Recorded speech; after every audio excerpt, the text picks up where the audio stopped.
Hi everyone, welcome to మీతో ఒక మాట. నేను భారతి. మా గార్డెన్లో 3 కంద మొక్కలు వచ్చాయండి. అవి మా వాడిపై పడిపోయాయి. ఆ తర్వాత కంద తవ్వడానికి ఒక సండే మేము పూనుకున్నాము. మా వారైతే ఈ విధంగా 2 కందలని అయితే కష్టపడి తవ్వారు. ఒక్కొక్క కందని తవ్వటానికి సుమారు అరగంట పట్టిందండి. ఎందుకంటే మరి దానికి గుణపం పోటు పడకుండా జాగ్రత్తగా తవ్వాలి కదా. నేనైతే ఈ కందలు 1 కేజీ 2 కేజీలు వెయిట్ ఉంటాయేమో అనుకున్నాను. తీరా తవ్వేటప్పటికి చాలా పెద్ద పెద్ద కందలు వచ్చాయండి. 4 కేజీల పైనే వెయిట్ ఉండేటటువంటి కందలు.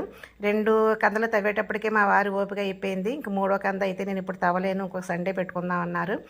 మరి ఈ కందలుని ఈ విధంగా మేము గాలిలో ఉంచేసి కాస్త పొడారిపోయిన తర్వాత దానికి పట్టినటువంటి మట్టిని అంతని కూడా క్లీన్ చేసుకోవడం జరిగింది.